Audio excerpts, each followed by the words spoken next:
Hello, this is Mel Thompson, and this is a podcast and a series of podcasts about political risk. Today I'll be discussing refugees and the risks of doing nothing to help these people. The current refugee crisis involving migrants from Syria, Afghanistan, and North Africa is proving to be a delicate balance for European nations. Over the past few months, the total of refugees making their way to Europe by boat or overland has increased dramatically. However, it appears that the will to address this issue has not grown in Europe, and particularly among EU leaders. At the heart of this is the fact that a crisis that can eventually cripple the ability of these nations that are taking in a majority of these migrants, particularly the poorer nations within the EU family, such as Greece and some of the other nations that are not considered poor per se, but not as well off as Germany, like Hungary.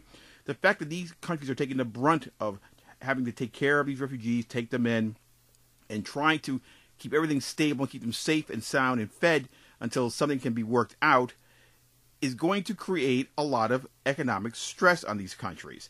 It is not a simple matter of the EU itself being able to sustain these people over a period of time and resettle them and get them moving in their lives. It is a matter of the first impression that these people have, the first impression that the world has, and the steps that are taken to make sure that economically this is not an ongoing crisis after the refugees have moved on and have been settled.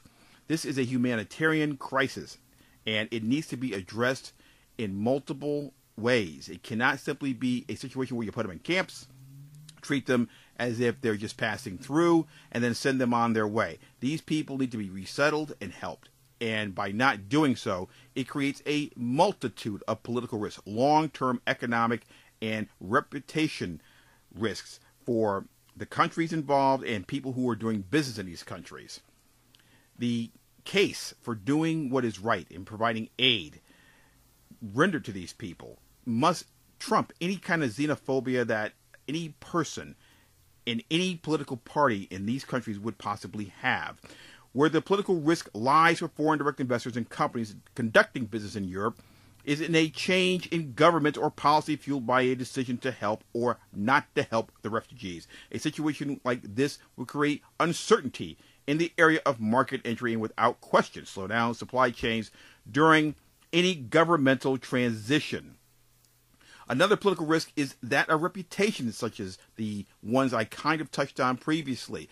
But to be more precise, being an investor or a company in a EU nation that is seen as not welcoming and also just simply ignoring or turning its back or treating the refugees with some degree of contempt will create a problem for those companies and investors who are seen as being well thought of in those countries conducting themselves in that manner.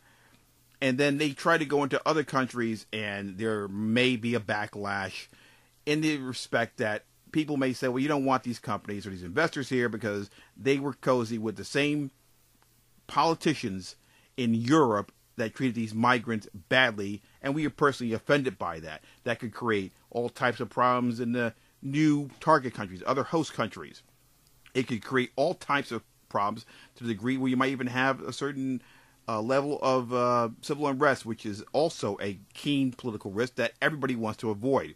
In other words, if you were seen as being too cozy with hypocrites who were in the same position after World War I and World War II, who now refuse to help, countries in other parts of the world may slow or kill your investments or potential deals through political maneuvering.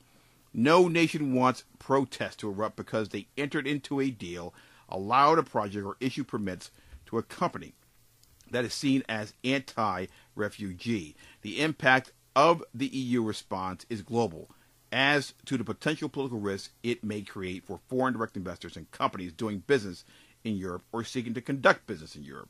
A miscalculation could cost investors and companies not only business in Europe, but also in the Americas, which is particularly sensitive due to the fact that the cross-border issues involving immigration between the U.S. and South American nations is always going to be a political hot potato. Europe is experiencing its strongest influx of refugees since World War II.